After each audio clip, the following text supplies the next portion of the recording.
Matthew, thank you for joining me. Where does today's recording find you? You find me in Milwaukee, Wisconsin. This is where I live and where I work. How do you describe yourself? In a work setting, I describe myself as a fourth generation steward of my family business. And for me, that's a very important word. I think that'll come out a lot in our conversation today, Eric, because for me, to be a part of something that is so much bigger than myself, I always try to remind myself that I am borrowing this organization from my grandchildren.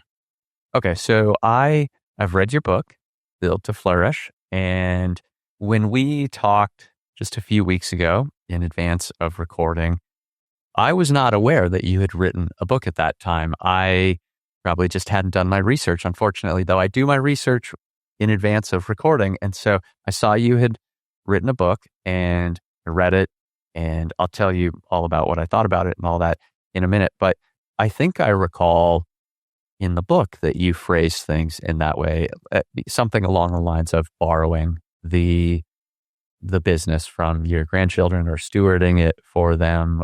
And you talk about other things like as you go down through the generations of a family, that the sort of stakeholders or the people that are involved spread out a bit. You know, you get the siblings generation, then you get cousins and so on. So when you said just a minute ago, I think it was borrowing, if I recall correctly, the business from your grandchildren, it actually struck me more strongly, I guess, more profoundly than actually even when I read it in the book.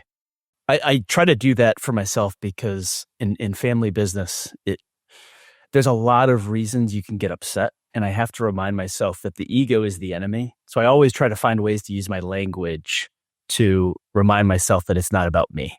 This will relate a little bit to the book. And I know it's been a bit since you published the book, so I don't know how much you talk about it, but I know that it's already clear in the discussion, right, that you have some level of interest in family businesses and long-term thinking. So let me ask you about the book first. I've read it. I really liked it. I thought actually you have probably the strongest opening of any, I'm going to call it quote unquote small book that I've read. It's not like you're a big published author, right? And so when somebody writes a book because they just have it in them or they have a story that they want to tell or whatever, it really runs the gamut of length and quality and whatever. And so reading, when you start talking about the story or timeline of your family, and then you get up to when you come into the business and you talk about moving after working for a few years, if I recall correctly, and then you get into the family business, it was just a really great read, that part of the book. And then there are other aspects that speak very strongly to me.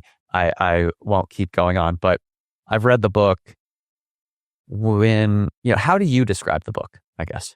It came together by happenstance. So I was going through my family business journey. I never had any plans of joining my family business. My grandfather, second generation of the family business, Century Companies, he had 6 daughters and none of them joined the family business. So my mom married a doctor, and that took me out to the East Coast. And that was where I was raised, and that was where my roots were. And after college, I decided I wanted to go on Wall Street. And it happened that I was really focused on, can I make as much money as fast as possible? And I realized pretty darn quick that wasn't for me. And it wasn't the journey that I wanted to go on. It wasn't what I wanted to optimize for.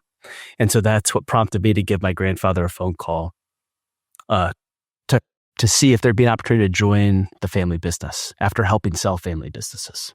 Once I joined the family business, I realized I didn't know where to turn to get the wisdom that I wanted for what I was going through, because I felt quite lost. When I joined my family business, it was pretty lonesome because I didn't have any peers anymore. that I was joining as a family member, which you can't hide that when you join a family business.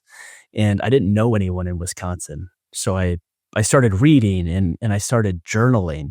And it was through that practice of journaling that I started to find myself.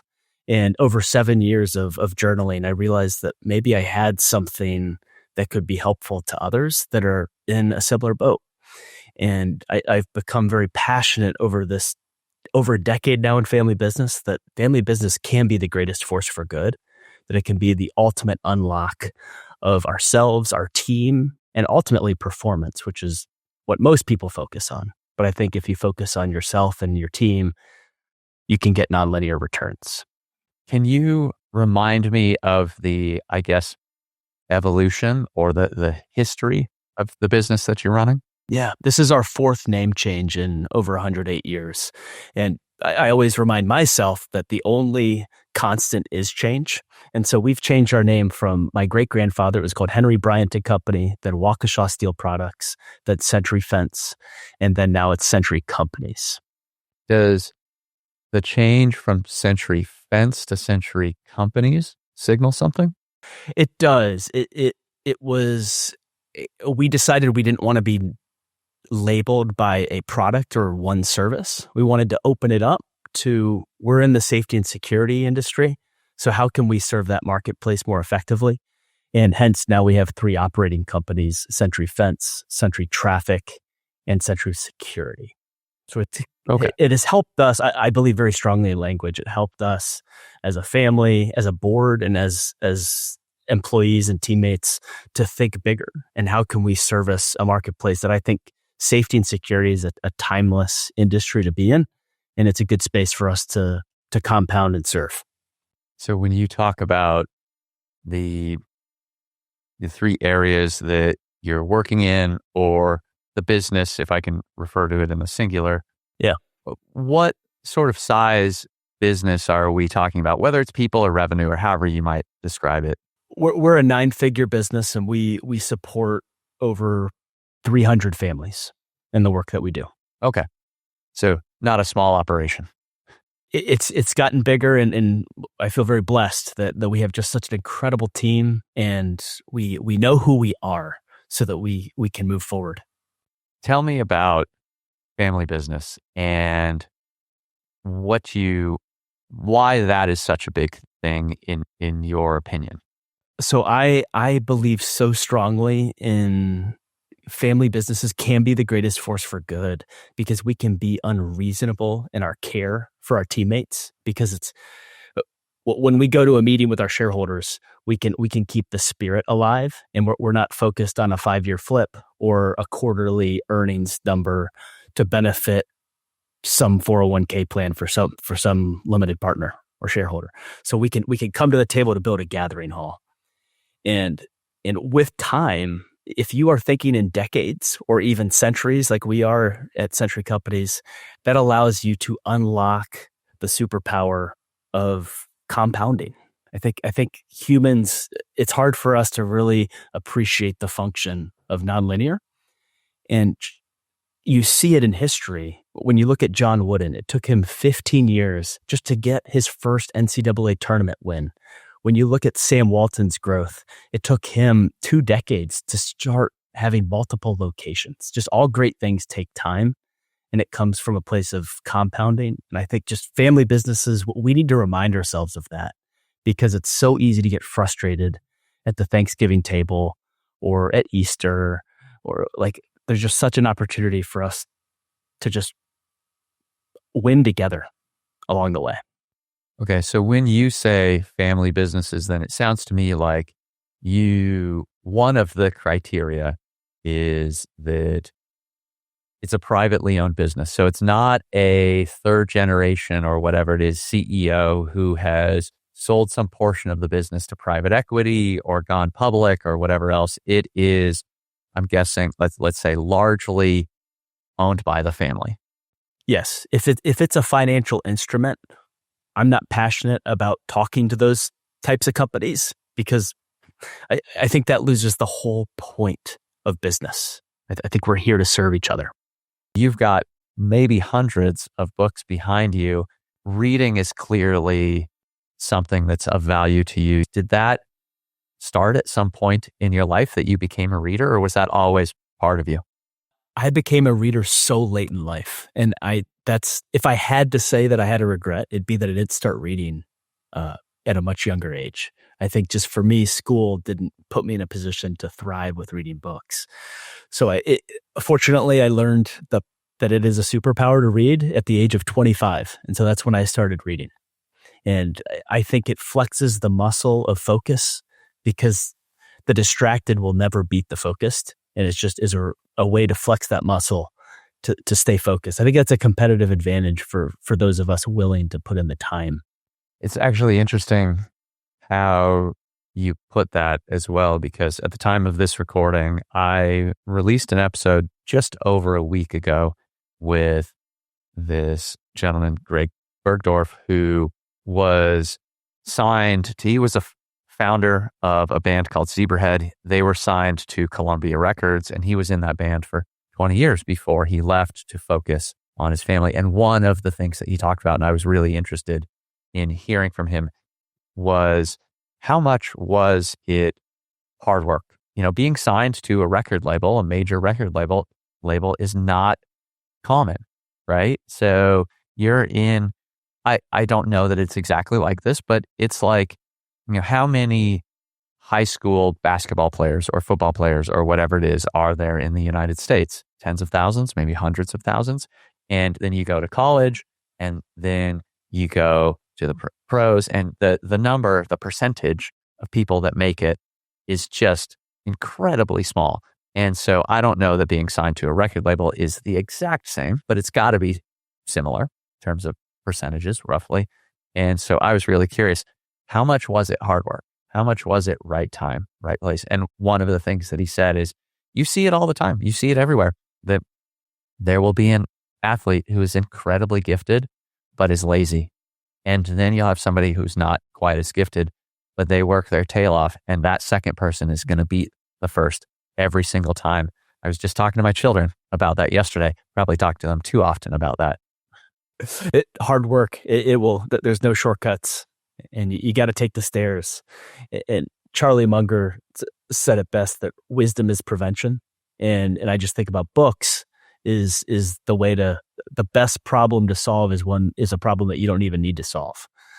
Is this, interest in century-long thinking or long-term thinking and legacy and family businesses, did that develop over time? Did it come through some of that reading, or where did that come up in your life? I would say my love of it came from having lived in the shortest term thinking industry of helping sell family businesses and investment banking. It just was so short term. And I realized I wanted the opposite of that. And so, but I think to your question of short term and long term thinking is, I'm realizing as I'm reading more about great business builders and successful family businesses, is that you hold polar opposites and you embrace it with the and. Jim Collins coined the term embracing the genius of the and. And it's like being able to hold love and profit, being able to hold fear and courage, long-term and short-term, and finding a way to bridge that gap. Okay, so I think you said that you have been in family business for about 10 years. Was there a shift within the business, whether it's since you've been in the first seat or when you were in the second seat or whatever, was there within your business such a long-term focus when you started there, or has that changed along with you?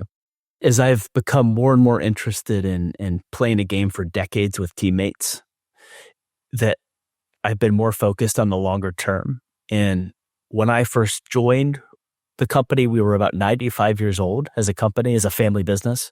And we didn't have values. We didn't have a vision in place. And that kind of frustrated me. But I realized that it turned into the greatest opportunity to take a rich history and have a blank canvas to then take the best from the past and institutionalize it.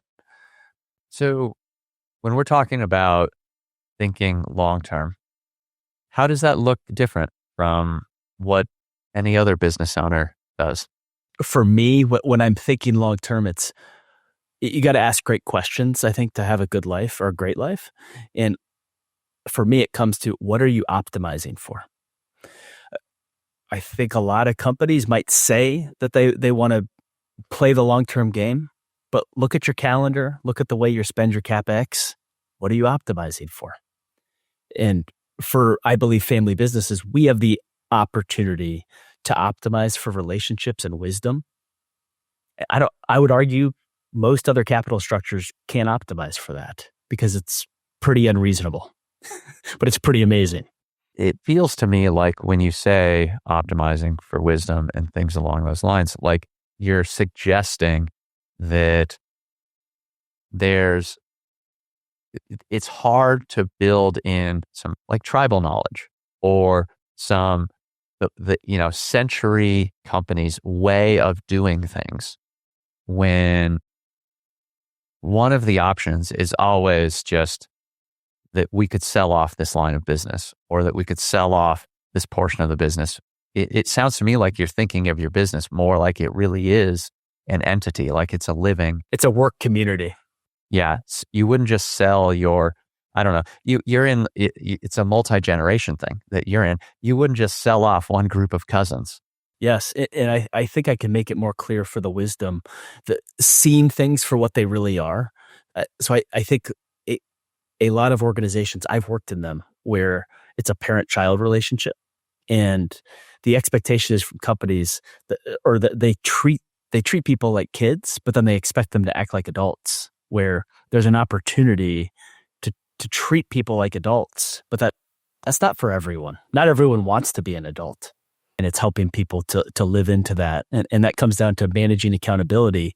And it takes decades to build a healthy work community, a gathering hall, that you can do that. I don't know how someone could come into an organization and within 3 to 5 years, everyone's adults.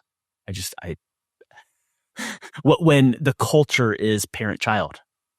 Right. Tell me what to do. Wouldn't some business owners think, well, if I grow the biggest business and I sell it and I make a bunch of money or whatever, can't I then use that, have a positive impact? I think a lot of people separate Sunday from Monday, but we can integrate. Work-life balance is fiction. And instead of doing a transaction to then do good, why don't you just do good today? Why don't we just build a gathering hall and send people home better than they arrived? I think Mother Teresa said, if you want to change the world, go home and love your family. Well, why don't we help people do that? And I feel very blessed that I've had some teammates that have shared that with me.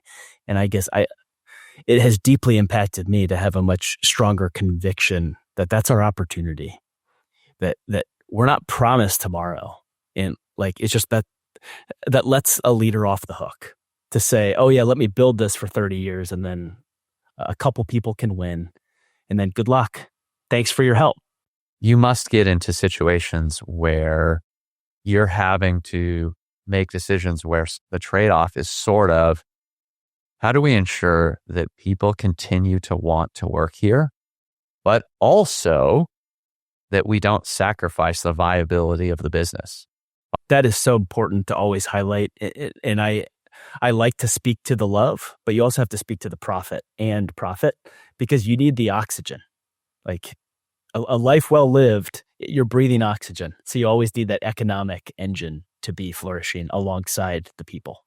And I will say, like, I don't have it all figured out by any means. And actually, I had a meeting last week with a teammate that is an A player, and he put in his notice because he wasn't flourishing. And I take that personally because I want it to be a work community, especially where A players want to be there. And I want to make sure that it's a place where people can see that they can play the game for decades with us. And so it's just front and center that I have those moments and there's things to learn from so that we're better for tomorrow.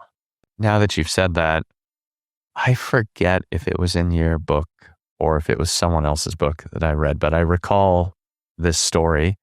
So tell me if it was your book, of someone saying that when they had first started sort of managing people, that they took it personally when people would leave. And then they started to think about it in terms of, well, is the person going on to do sort of bigger and better? So this was the launching pad.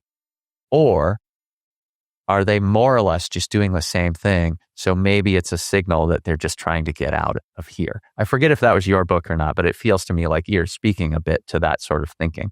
I am. It reminded me, I had a board member say to me that if someone isn't a good fit, help them go be awesome wherever they can.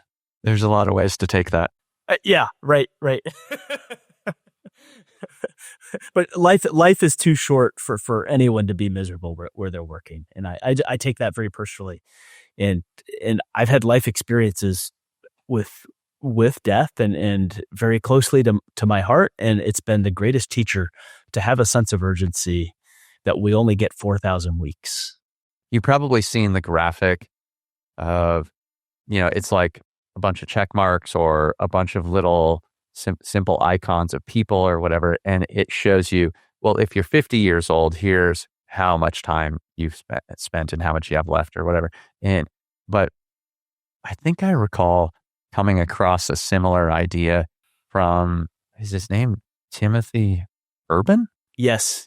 An even sort of narrower example that I remember from him was he said something like, by the time you graduate from high school and move out, because most of us move out around about that time, you spent something like 95% of the days that you will ever spend with your parents. And so it's not just life, like when you're 18, 19, whatever it is, you have so much of your life ahead of you, but also that takes me to your 10 years in at your business. And I don't know what your future looks like with, your family business, your family, and your relationship with them in business, but it makes me think, I had not thought about this before. It also makes me think that if you're going to have an impact, you don't have the rest of your life to be able to have the same kind of impact that you can have within the business. Because I don't know, Matthew, 5, 10, 20 years, whenever it is, at some point, you'll be moving on to other things.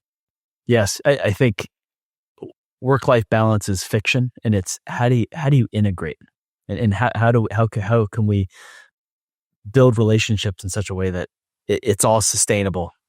I guess I've been in enough peer groups where I've seen people turn into burnt volcanoes, just tired volcanoes, just exhausted. And it's like, but like people are retiring when they might be at their most powerful and influential part of their career. Like what if we are taking care of ourselves better for another 5-10 year run? I'm curious about your perspective on, what a family business that can think in terms of decades or centuries can accomplish better than something like a publicly owned business. It takes time to get great at a skill. It takes time to get great at managing people. Leadership is a long-term game. And I just think playing a long-term game with long-term people is a very rich journey. And it's hard to play that when you have to make decisions for the short term in such a way that it might compromise the long term of the people in the organization. Do you think that puts a limit on the size of the size that a family business can reach? That's a great question. That's something I look forward to learning more about in my decades to come.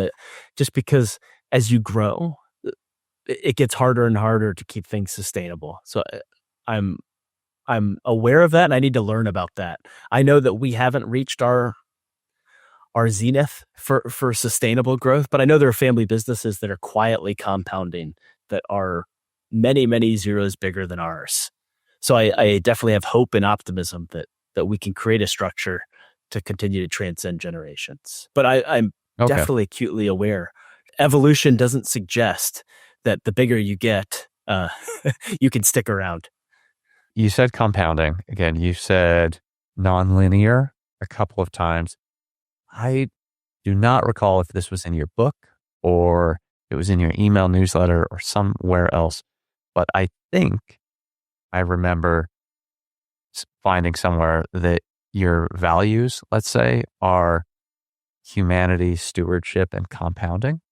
And hopefully I'm remembering that correctly. And if I am, I'm wondering about how did you settle on those? Those are our pillars. That's like our operating system at Century. So we're building for centuries. And we came to those because they're, I believe, three timeless principles. Stewardship is an inside job, and you have to take your daily vitamins. Like, you have to heal your heart. You have to galvanize your mindset. You have to fortify your health, and you have to elevate your soul. Like that's the stewardship piece, because I think most people are children in an adult body. And like, really maturing as stewards and leaders is it's a lifelong journey. And then the second, the humanity, that's the gathering hall. That's the unlocking our team so that we can be the best versions of ourselves. And then the compounding is unlocking performance, where I think most people spend their time. But it's like at the expense of our teams and at the expense of the development of ourselves as humans. When you and I talked a couple of weeks ago, I told you that I believe that with the sort of general loss of authority or loss of trust in many of the institutions or long-term sort of foundational elements of society, at least in the West or at least in the United States, with people having less trust in Congress or church or whatever it is, that if more and more people are able to just decide what's true for them, that people are able to say, well, it's no longer a sort of social ideal or cultural ideal that good people, quote unquote, go to church. And I'm not trying to advocate that good people do one thing or another, as much as to say in the 1950s, in the United States, it really was sort of a cultural ideal that if you wanted to be seen as a quote unquote good person, you probably went to church or synagogue or something of that nature.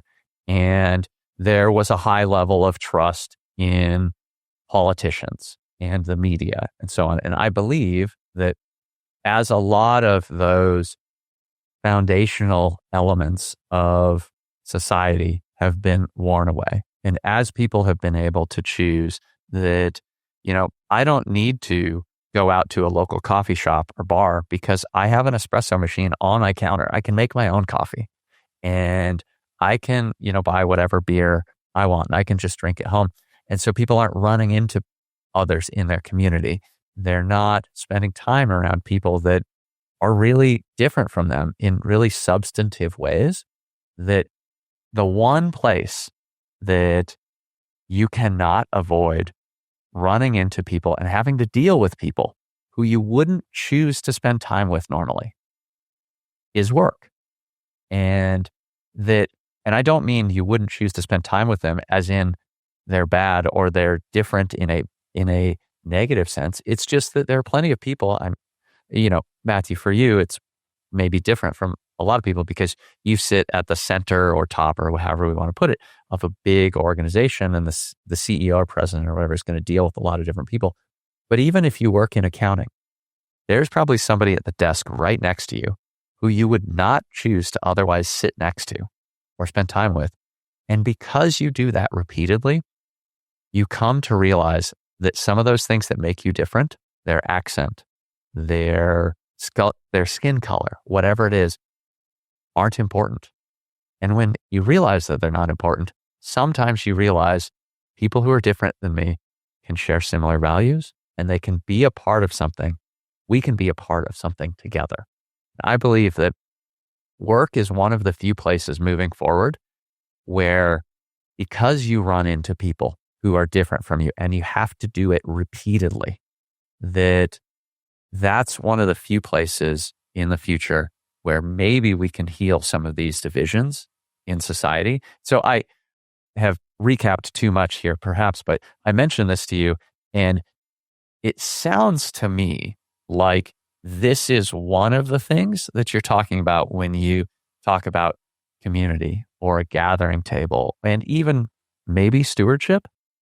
Yes, you are hitting the nail on the head. And I think when you asked, well, what if, why don't you sell your business and then go do good? It's the opportunity to spend time with people. People go to church for an hour a week if they go to church, but then they spend 40 to maybe 70 hours a week at work. So you get 40 to 70 times more influence on the individual that has chosen to work with you. And I think that's the point that we get to, we talk about at Century Companies that we're walking each other home. That's actually what we're doing at work. Do you believe that there's an impact on the communities that your employees live in? Do you believe that there's an impact on their families or something else that's positive as a result of the culture you try and build at work or the leadership that you try and exercise? 100%. I have seen it, and I have received affirmation from spouses that don't work at the company, but I see them at holiday parties, and then they tell me that their spouse is a better version of themselves. And that just affirms for me that we need to keep compounding this. We need to keep showing up and doing those types of things, because I can't even fathom. There's so many invisible things that are probably happening at home for their kids. And then how does that ripple for generations to come? One of the things we measure, Eric, at Century is how many families are in the family business. And like for me, that signals if you are willing to invite your precious child to come join this business, that means it's a pretty good place to work. And a lot of people would say, whoa, why would you do that? That's nepotism. Well, if we're treating each other like adults and there's a real issue, we'll handle it and we'll keep moving forward. When you said that, you made me think about, or what came to mind is that if you watch an animated movie, very often in the credits, they will say something about all of the babies that were born during the production. And I remember seeing an interview with somebody, I don't know who, it was probably somebody from Pixar or whatever, and they were saying it takes years to make these animated movies. So people will meet and get married and sometimes have children from the time the movie starts to when it finally is in theaters. It's playing a long-term game with long-term people. Like to make that animated movie, they are investing significant time because we're in the information age, and the people aren't just labor anymore. They are the most important aspect and ingredient to an organization to flourish in this new era that we're in. What does your day-to-day look like? You know, when you're trying to think in terms of centuries, you have day-to-day decisions you have to make. Maybe some of those are, maybe you have a great leadership team. I don't know. Does your day look much different, or do you think much differently from any other CEO? You would not want to see my day-to-day. It'd probably be like, what is he doing? Like the pop flies hit me right in the face. Like what? But I would say at the highest level, I'm trying to spend time with our frontline team.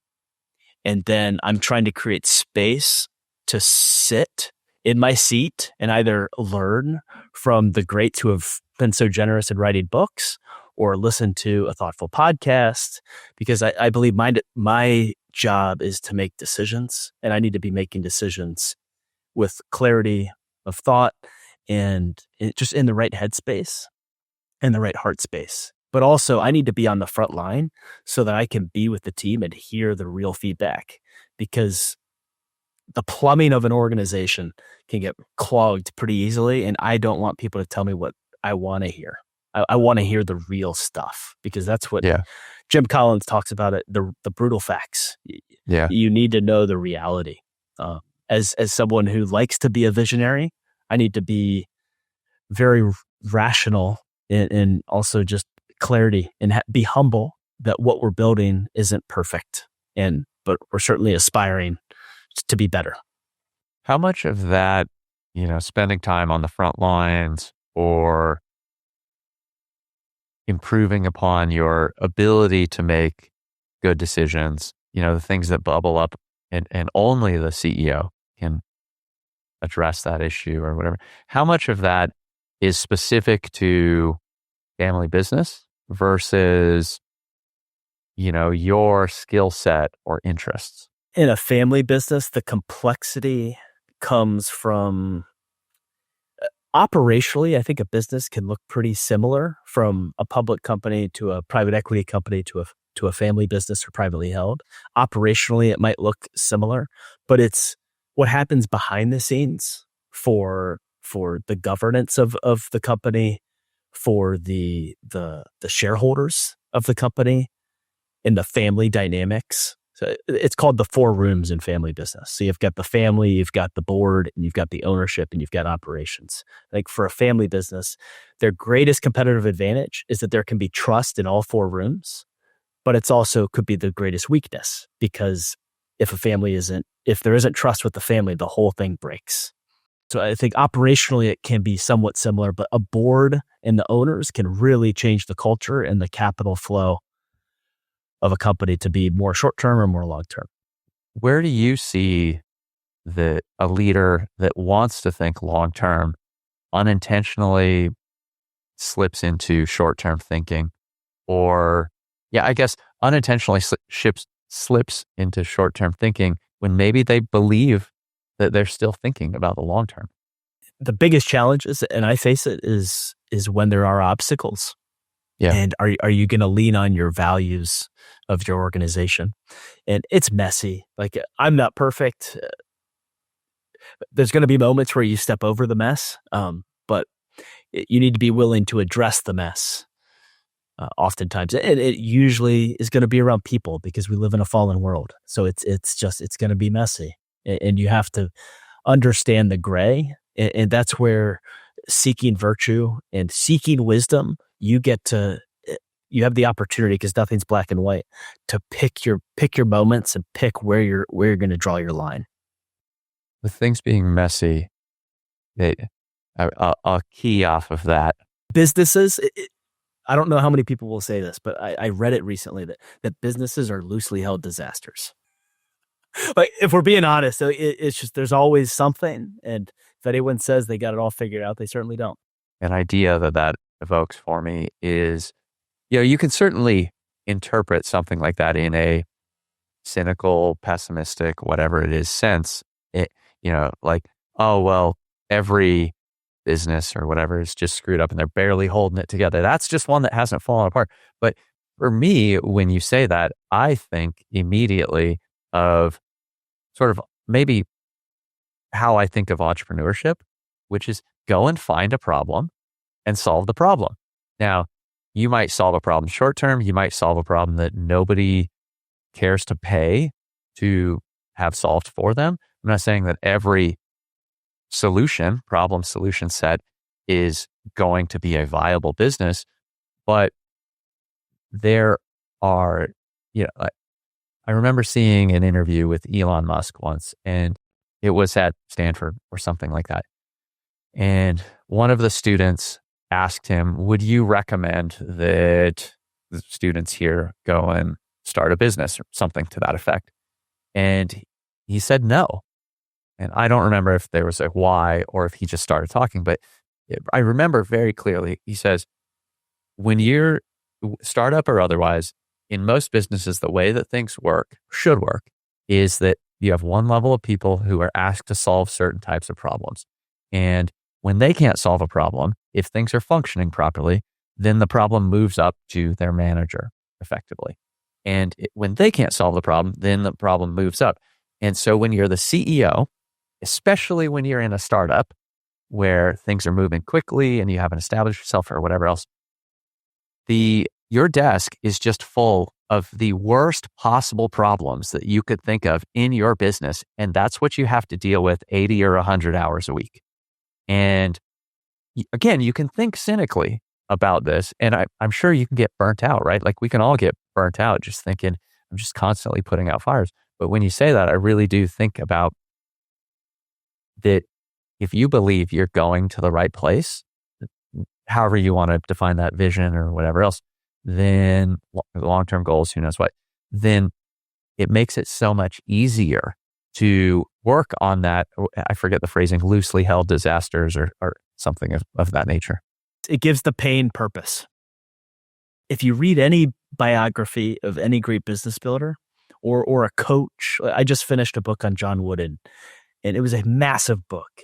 And I thought that I always admired, he's one of the greatest coaches of all time, won 14 championships, many, many seasons undefeated. Well, as I was reading this book in like 1970, like the team was a hot mess. Like there would be games where some of the players wouldn't come out for the second half because they were so pissed about their playing time. So it's like they were just trying to keep it together, and they were literally perfect on the outside. With things being messy, and I'm not saying that in a bad way. It's just that we all should be dealing with challenges. We all should be solving problems. And a lot of times the most interesting ones are the ones where there's not an existing solution. So that's sort of what I'm thinking about when I say back to you the word messy. Eric, I have 2 little kids at home, and everything's messy, and it's the greatest gift. I know exactly what you mean. How do you stay clear-headed or aligned with your long-term vision or grounded so that you can deal with those challenges or that messiness? Is it reading? Is it mindfulness meditation? Is it something else? My answer would have been different 5 years ago, and 10 years ago, I would have had no clue. So when my mom passed away in 2017, it literally just changed my life, put everything upside down.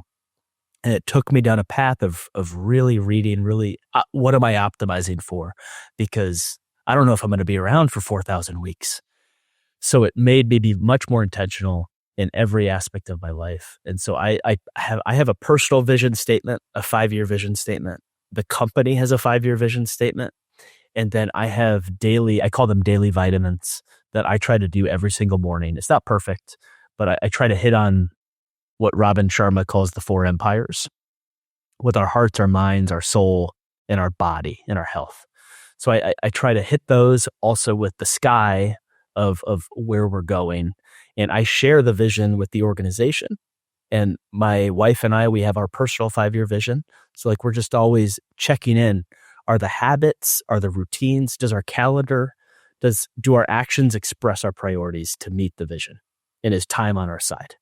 Those are kind of the sky to dirt. That's how I try to live my life in our organization as well, to make sure we're heading in true north. So you read a lot, and you have captured a lot of ideas from the reading that you do. You mentioned even potentially listening to podcasts, so you probably have plenty of other sources. But does, all things being equal, or on average perhaps, does reading a biography of John Wooden help you explore the way that you're thinking or your worldview? Does it help you confirm that, stay clear-headed and stay grounded? Does reading give you something else? For me, it grounds me that in just learning the timeless lessons, I'm starting to see themes in the books that I'm reading, and it's just reminding me. I think I go to church every week, and it's more for reminding. It's the rituals of being reminded of what I value. And I think that's what books are for me too. It's taking me to church, and it's reminding me of what are those timeless principles for the operating system that I seek to live in. Do you take notes? Do you highlight? Do you write in your books? All the above. I highlight in the books. I write in the books. I've got Post-it notes always. I've got them all throughout the house. I drive my wife nuts. But everywhere I sit, I've got sticky notes ready and pens. And then I also have a note-taking system after I read a book. I've started using Notion. I call it my second brain.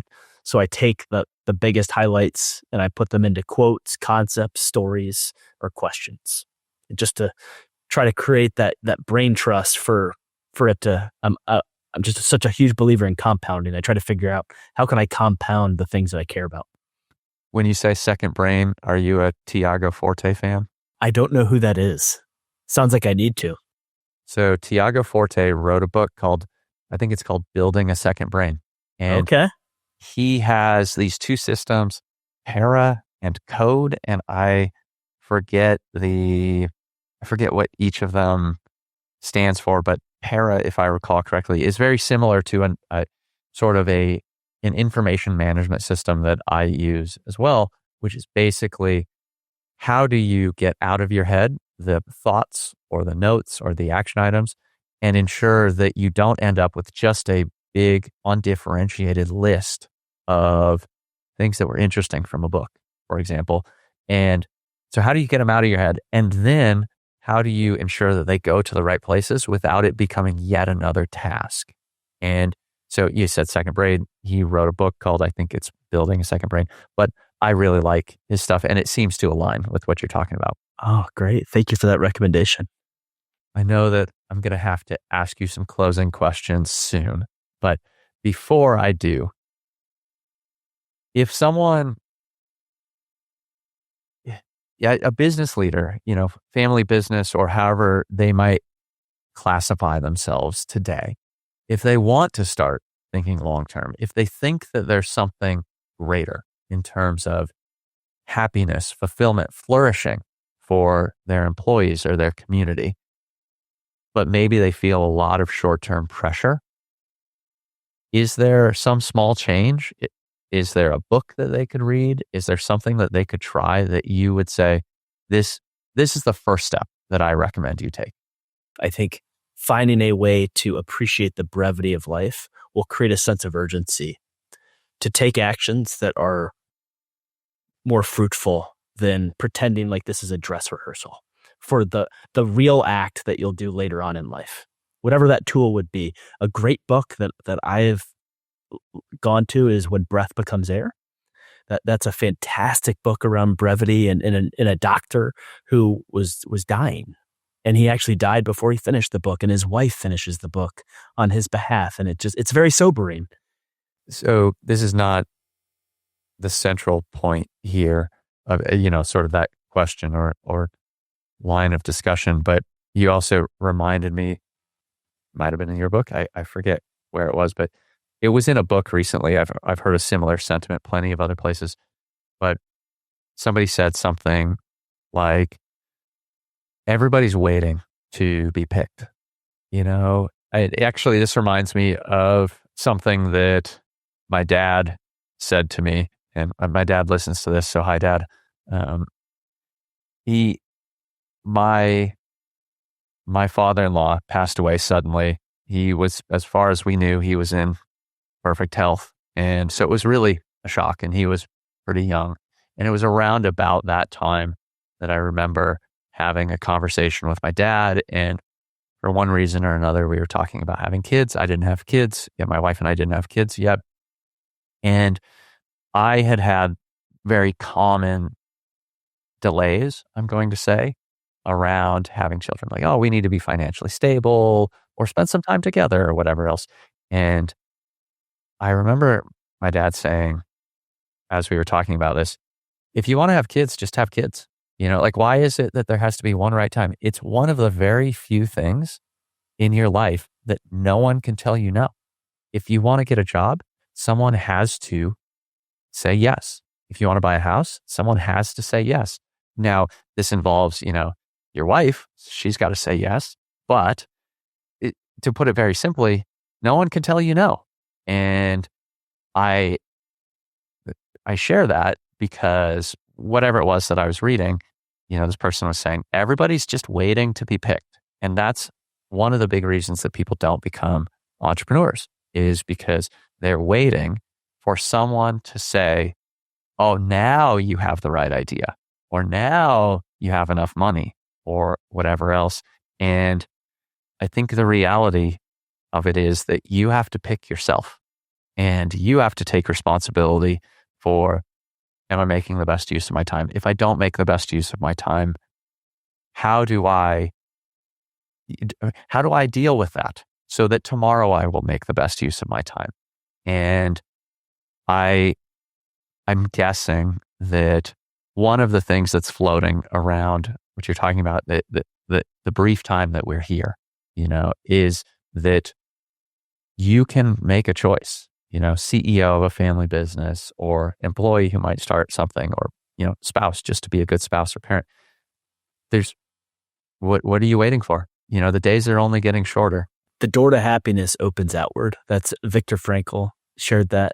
That's what stewardship is it's connecting yourself to something bigger than yourself. And that's what kids do for us. They force us to get outside of ourselves and our own ego. You've written a book that talks about, I think the subtitle is Leading Your Family Business into the Next Generation. You care a lot about family businesses. Where should I go or what should I do if I want to learn about, I'm going to ask you about a lot of things. Yeah. Family business, about you, about your upcoming projects. Where would you direct me?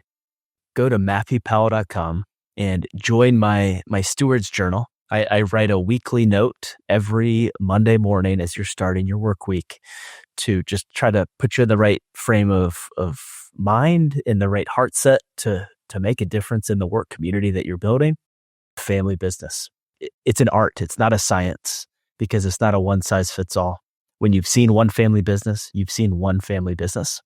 It's a weekly conversation of things that I'm learning to help us figure out how do we get from a 4th generation business to a 6th generation business in the next 5 decades. When somebody signs up for your newsletter, you send them a PDF that I think is 10 books that you recommend. And you maybe you can't speak to all 10, but is there a book that really stands out for you, or are there things that is there a book that changed the way that you thought or was really, eye-opening? And maybe it's on that list? It is. It's called It's Not About the Coffee by Howard Behar. He was the former president of Starbucks. And he gets at the essence of humanity, which I think is just such an important thing for a leader to really just grasp, is because It's Not About the Coffee shows that they went from 18 locations to 16,000 locations under his leadership. And it just is a very impactful book with a lot of competency, and he's got a lot of clout backing him on his bold assertions. So I would start there of all the books that I have on that list. In all the things that we've talked about, is there anything that you would underscore, or if we haven't talked about it, is there anything like final words of wisdom or things that you would want me to be thinking about after this conversation? It's a piece of advice or a quote that I always try to remind myself. And it's from Anthony DeMello, and it's don't change. I love you just the way you are. I think there's so much pressure on us as leaders to do certain things or act a certain way, but if we're comfortable in our own skin, we can do amazing things, and we can lead with peace. And that's something that I think this world needs are more peaceful leaders. I like that. Well, Matthew, thank you for joining me. I've really been looking forward to this since, we got connected thanks to former colleague and a good friend of mine, Jeremy Newlick. And then we chatted a couple of weeks ago. So I appreciate you making the time. And I think you have a new addition to the family. So congratulations. And I hope that all of that is going well. Thank you, Eric. It's been a privilege talking with you. Thank you.